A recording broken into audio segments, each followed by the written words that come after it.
What's going on, guys? Welcome back to the channel. My name is Matt. So in this video we got some news, and it's not exactly the kind of news that you want to hear if you want to get into housing or if you want housing to become more affordable. Okay, so effectively we got a couple of reports. So Toronto's real estate market is really cooling off. Okay, like heavily cooling off. New home prices are down more than 30% from their peak. Okay, now before you get too excited, let's talk about what's really going on. Right, this might sound like good news, but there's definitely more to the story. Right, so condos are taking an even bigger hit as well. Sales are down 91% year over year compared to last year. Condo sales. Okay, so that's just an astronomical drop, and it's showing us just how much buyers are sitting on the sidelines.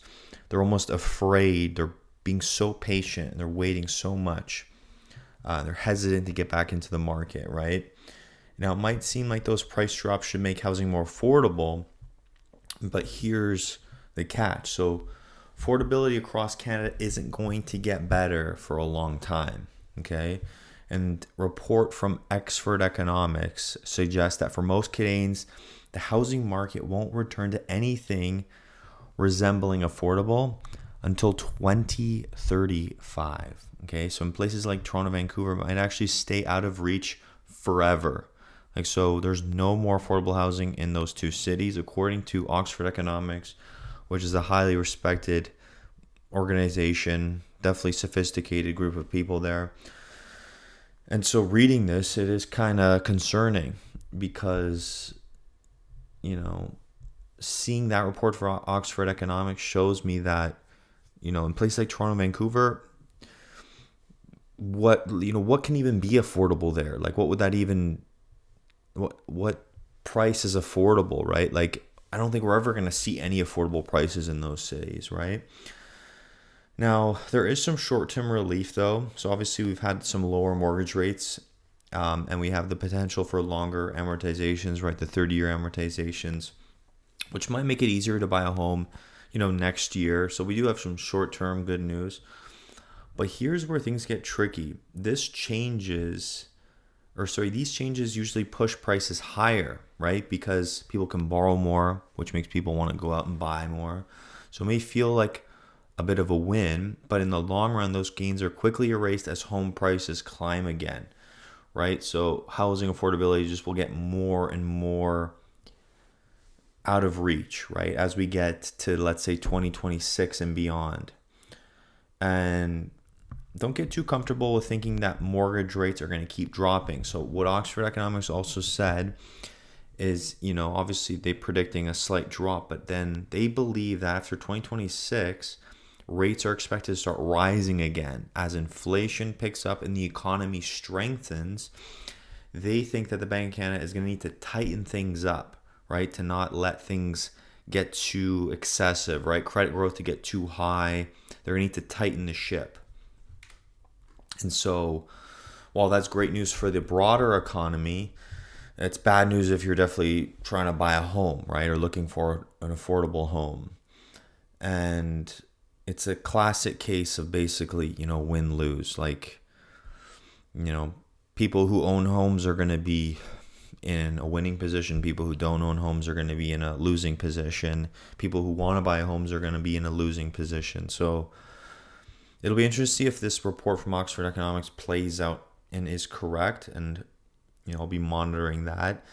And they also said that slower population growth might help ease some of the pressure on prices. So, obviously we've had all the announcements from the government, especially Trudeau came out in like this little YouTuber style thing where he puts the camera down and it's like he's trying to become like an influencer now with the way he's making videos. But the way he puts the camera down, he's like, you know what? We're gonna stop bringing in so many people into the country. And then he goes on the whole ramble of why he did that.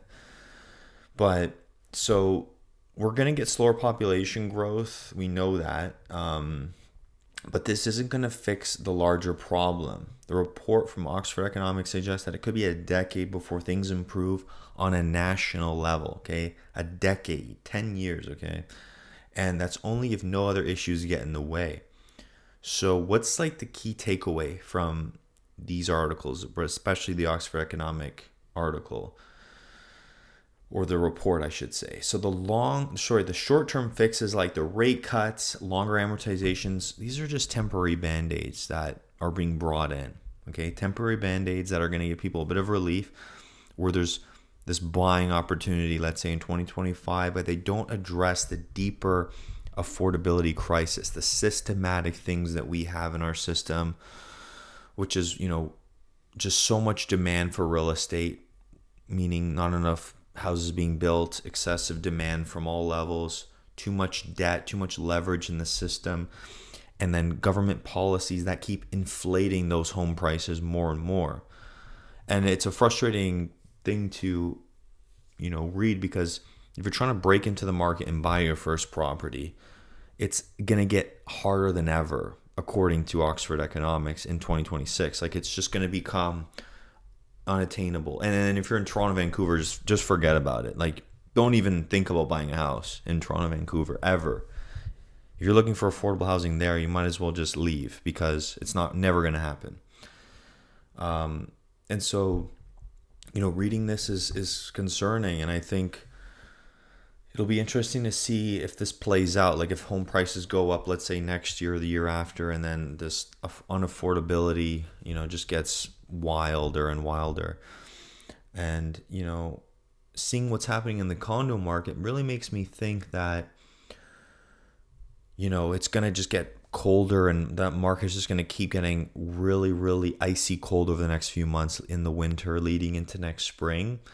And then next year, we just got to see what happens. But it's getting very, very frigid in the Toronto condo market, like 91% down year over year. Like, think about how massive of a number that is. Toronto condo sales down 91% year over year. I can't get over that. It's just unbelievable to say those words, to say that number. It almost doesn't make sense. So I appreciate you guys watching the video. Please like and subscribe for more videos like this. And of course, I'll see you guys in the next video. Take care.